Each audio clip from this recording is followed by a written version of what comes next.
Assalamualaikum warahmatullahi wabarakatuh. Waalaikumsalam warahmatullahi wabarakatuh. Nama saya Alfanani Rizky Rahmatullah dari Jember, program studi agroteknologi. Di sini saya akan menanyakan tentang masalah NU.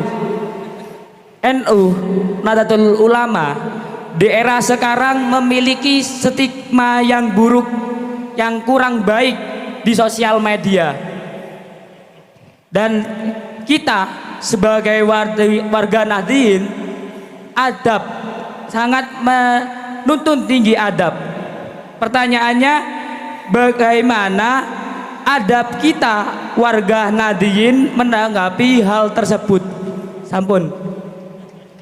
Terima kasih. Assalamualaikum warahmatullahi wabarakatuh. Waalaikumsalam warahmatullahi wabarakatuh. Pertanyaan yang sangat luar biasa, kritis, tapi tetap berpatokan pada adab kesantunan dan tata krama.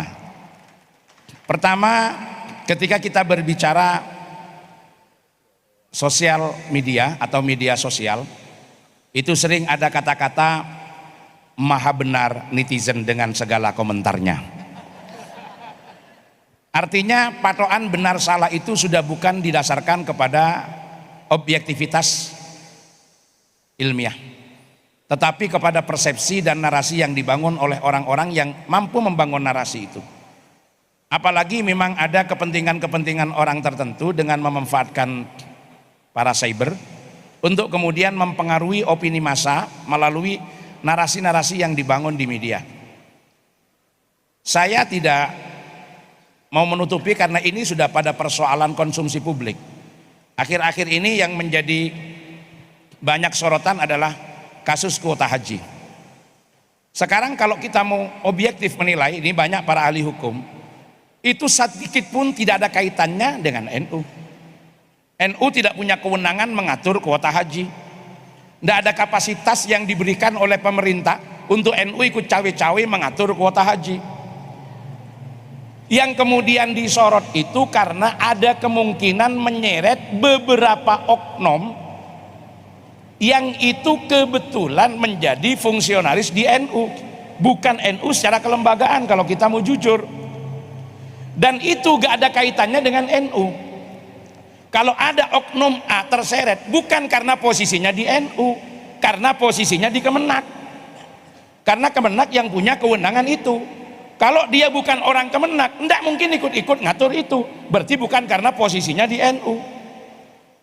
Saya yang ada di NU, para kiai di samping saya yang ada di NU, yang nggak ada hubungannya dengan mengatur kuota haji. Itu kan narasi yang dibangun. Siapa yang membangun narasi? Orang yang punya kepentingan, dalam tanda petik, kepentingan yang tidak selamanya baik terhadap Nahdlatul Ulama, sehingga membangun narasi itu. Kalau sekarang kita mau jujur, dari sekian penyelidikan, walaupun kemudian sudah ada 3 orang yang dicekal, walaupun sampai hari ini belum ditetapkan siapa tersangkanya, ngulur-ngulur untuk tidak menetapkan tersangka, itu juga ada framing yang diinginkan. Walaupun kemudian kemarin orang yang sama, yang awalnya mau mengaitkan dengan NU sudah merubah. Maaf, bukan NU-nya, tapi orangnya. Itu sudah dijelaskan. Tapi kadang-kadang yang kadung tersebar statement yang pertama, yang kedua tindasannya sudah kalah. Ya memang itu permainan media begitu. Pada akhirnya minta maaf kan, tapi klarifikasinya lebih sedikit. Sama dengan ramenya kasus Son Horak kemarin, ketika ada yang menolak fatwa MUI, dia klarifikasi bahwa yang dimaksud tidak begitu. Cuma nolaknya sudah tersebar, klarifikasinya gak didengar orang. Seperti itu problemnya, itu problem media. Mohon izin, kalau mau dikaitkan siapa yang sudah mengembalikan uang, itu ada 2 orang. Ketika diperiksa di tempat Gus Yakut, terserah nanti status hukumnya seperti apa, kita tidak mau ikut-ikut, karena dia juga bukan pejabat di NU, hanya dikaitkan karena dia adiknya ketua umum. Nggak ada hubungannya, nggak ada hubungannya. Mohon maaf, kalau nanti ada saudaranya pejabat punya masalah, apakah saudaranya ikut? Ya tidak, masing-masing bertanggung jawab dengan perbuatannya sendiri-sendiri. Yang sudah jelas-jelas, saya tidak apa-apa ini ngomong di depan media, yang sudah jelas-jelas ketahuan itu siapa yang mengembalikan uang. 1, Khalid Basalamah. yang dijadikan barang bukti, tergantung modusnya apa dan bagaimana. Yang kedua, Hilman Latif. Hilman Latif itu siapa? Mohon maaf, mohon izin, Pak Hilman Latif itu adalah Bendahara Umum Pengurus Pusat Muhammadiyah. Tapi kenapa? Media yang bermain begitu. Tidak semua orang sadar. Sampai sekarang belum ditetapkan, walaupun ada nama Isfa Abidal Aziz, salah satu ketua juga sudah dicekal. Tapi belum mengembalikan uang, belum apa. Karena ketika bicara korupsi, orang memikirkan apa? Seakan-akan ada uang negara yang diambil. Padahal konstruksi dalam bidang ini nggak ada begitu. Ada kuota yang ditambahkan. Yang kuota itu seharusnya berdasarkan undang-undang itu adalah 80% untuk haji reguler, 20% untuk haji khusus. Dari 20.000 itu dibagi menjadi 2. Itu kuotanya, ternyata dibagi 10.000. Apakah kemudian ada uang negara? Nggak ada. Ketika mereka dapat juga nggak ada masuk ke negara. Tetapi dari kuota ini berpotensi untuk dijual belikan. Itu berpotensi. Kalau untuk dapat uang bisa, tapi nggak ada kerugian negara. Yang ada apa? Ya jamaah haji reguler menunggunya tidak lebih cepat gitu, bukan lebih lama. Uang itu bukan kuota asal, kuota tambahan. Hanya tidak bisa lebih cepat. Di situ tidak ketidakadilannya. Tapi nggak ada uang yang diambil di situ.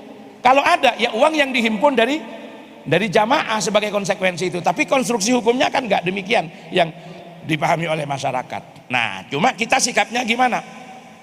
Sekarang bicara sikap, itu kan kasus. Saya paham kira-kira maksud jenengan kan ke itu kan yang akhir-akhir ini rame gitu. Nah, sikapnya bagaimana? Hadratus Syekh itu sudah pernah pesan gini. Di dalam Muqaddimah Konon Asasi di Jam'iyah Nahdlatul Ulama, ketika beliau memesankan begini, fahalummu kullukum wa man tabi'akum jami'an minal fuqara wal aghniya wad du'afa wal aqwiya ila hadhil jam'iyah al mubarakah al mawsumah bi Jam'iyyati Nahdlatul Ulama fa innaha jam'iyyatu adlin wa aman wa islahin wa ihsan fadkhuluha bil mahabbati wal widad wal ulfati wal ittihad wa ittisalin bi arwahin wa ajsad fa innaha hulwun ala afwahil akhyar wa ghussatun ala gulasimil asrar.